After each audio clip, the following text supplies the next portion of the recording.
Fala, meus amigos, tudo certo? Tudo beleza? Estamos aqui para mais uma partida para vocês. Agora iniciamos a segunda rodada do Campeonato Santareno de xadrez clássico e vamos seguir a mesma dinâmica dos primeiros vídeos. Bom, na segunda rodada nós tivemos 8 participantes.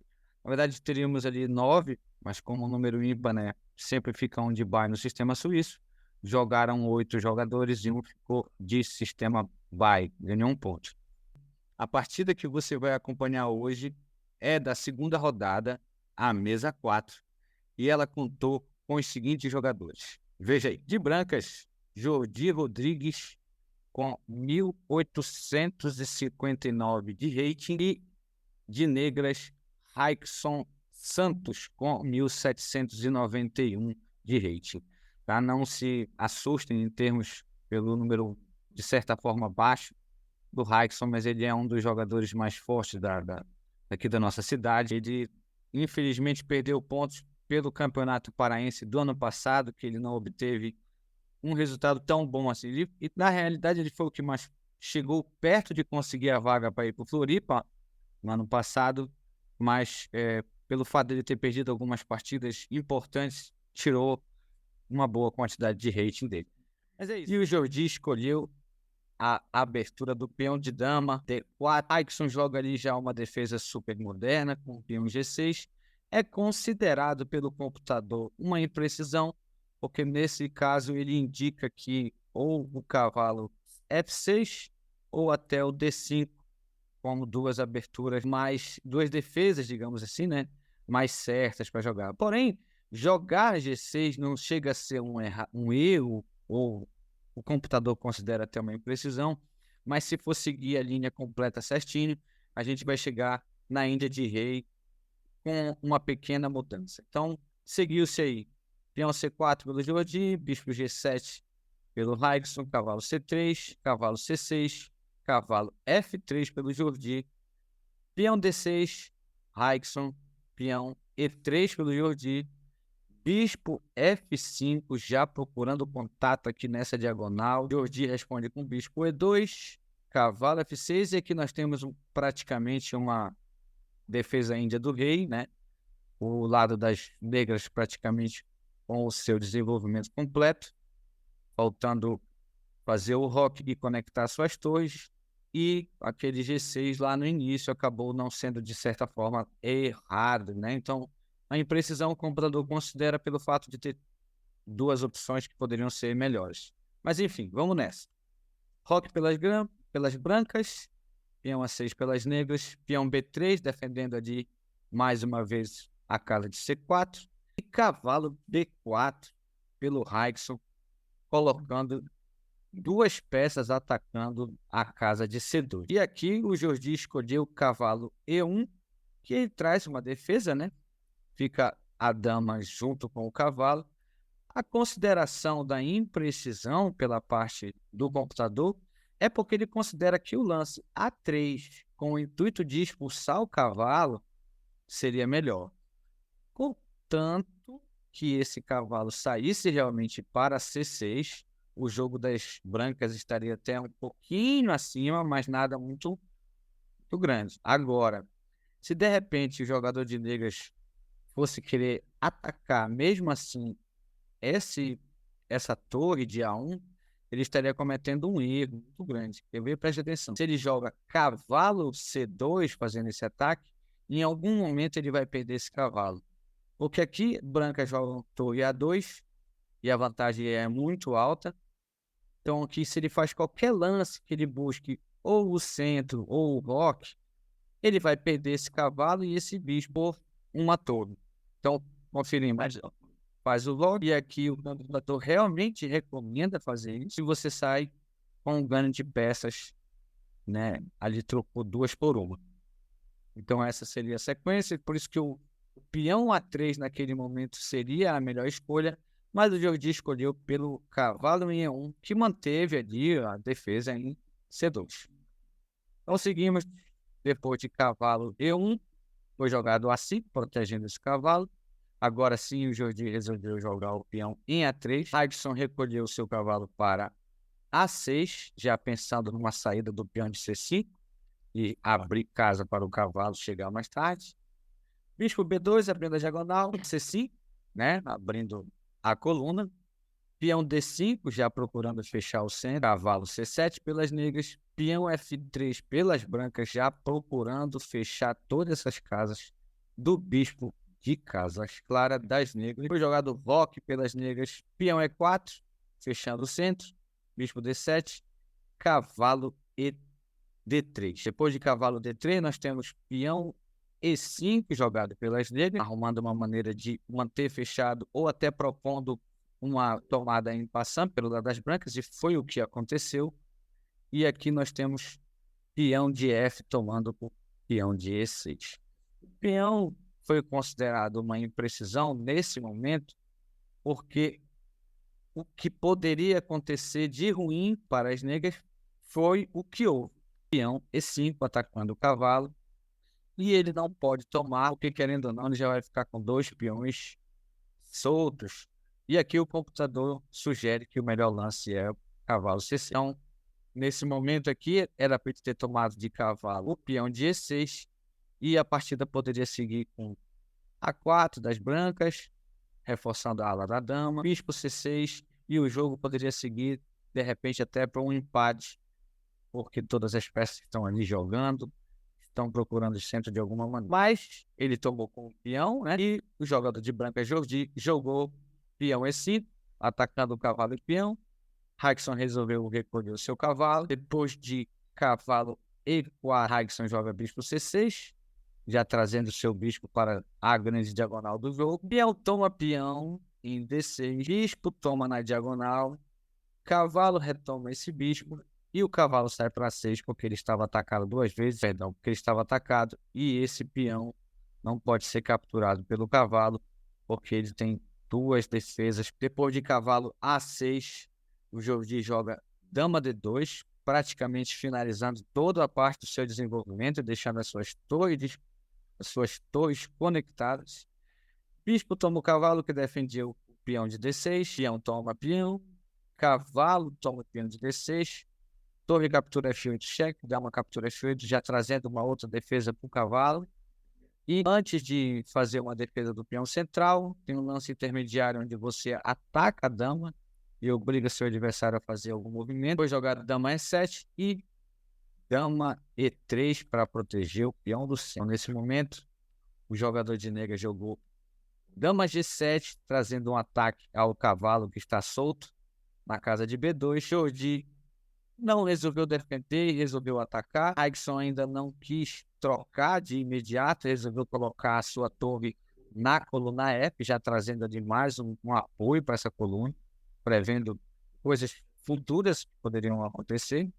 E aí houve a troca dos cavalos. Jordi tomou o cavalo de D6 e Raikson tomou o cavalo de B2.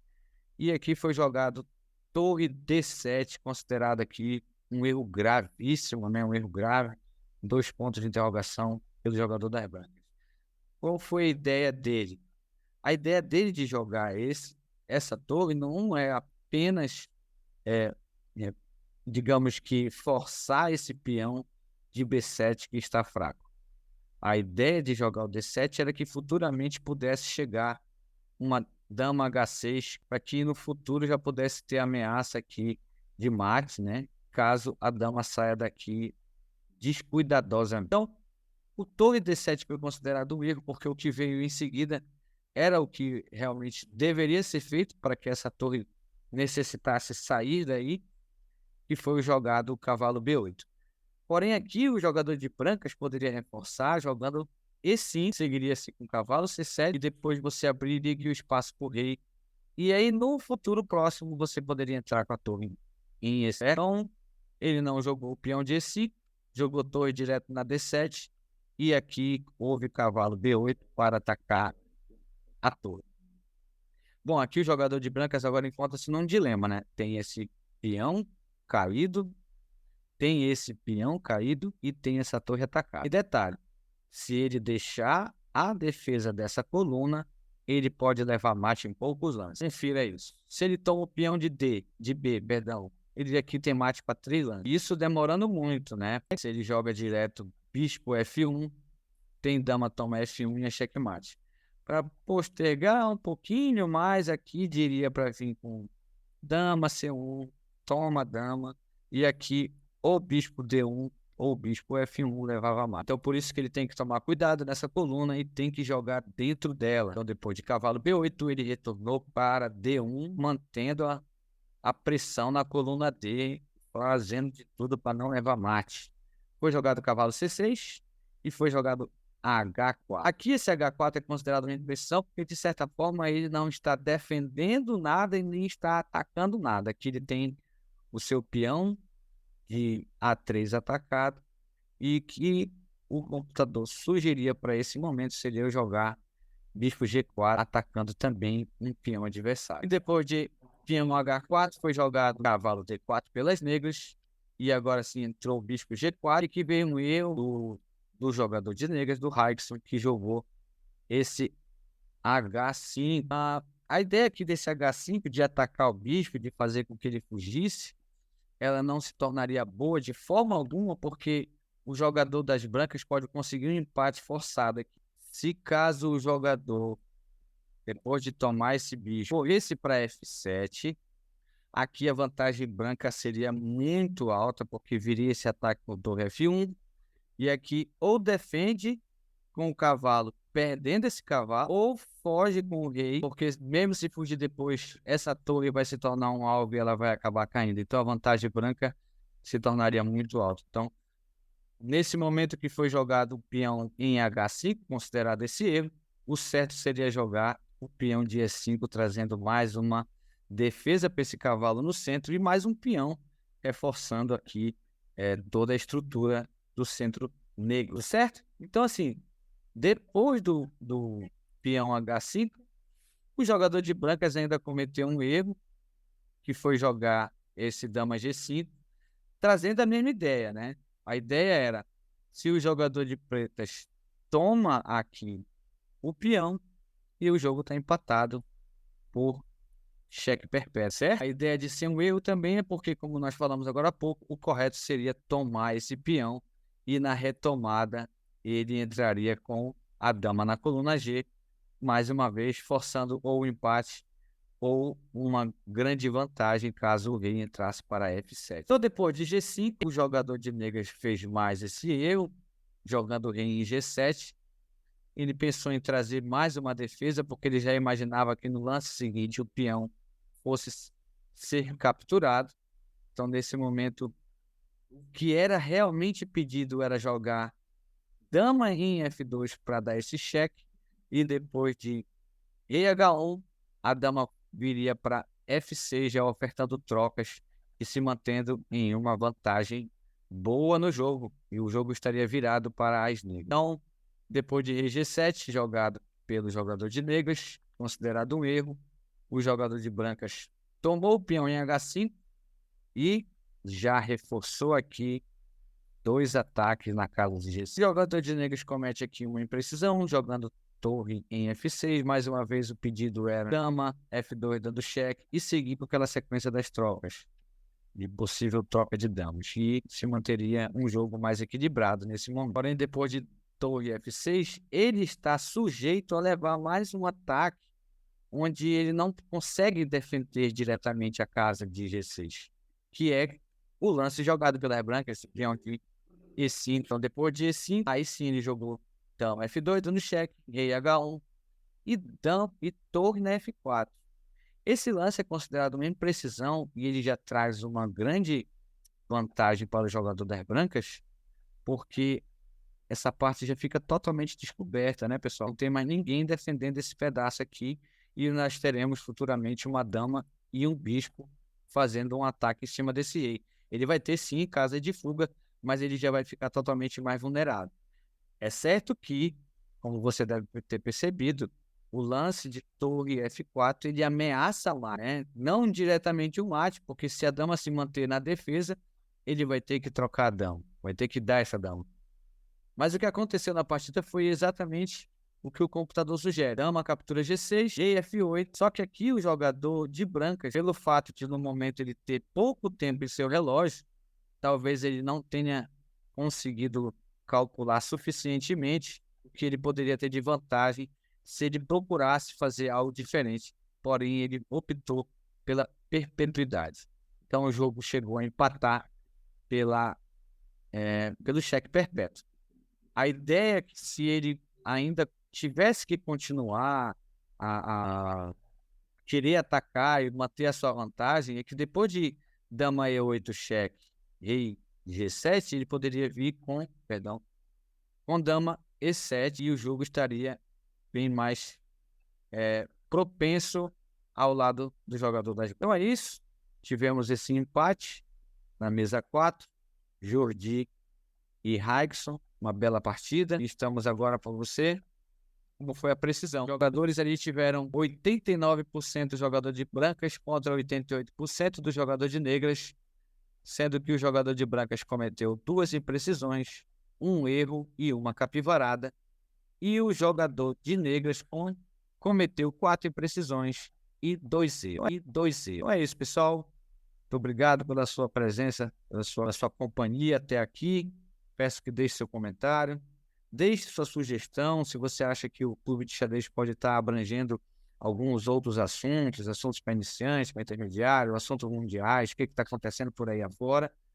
Comenta aí que a gente vai analisar e, se Deus quiser, a gente vai fazer seu pedido. Valeu, um abraço e até a próxima.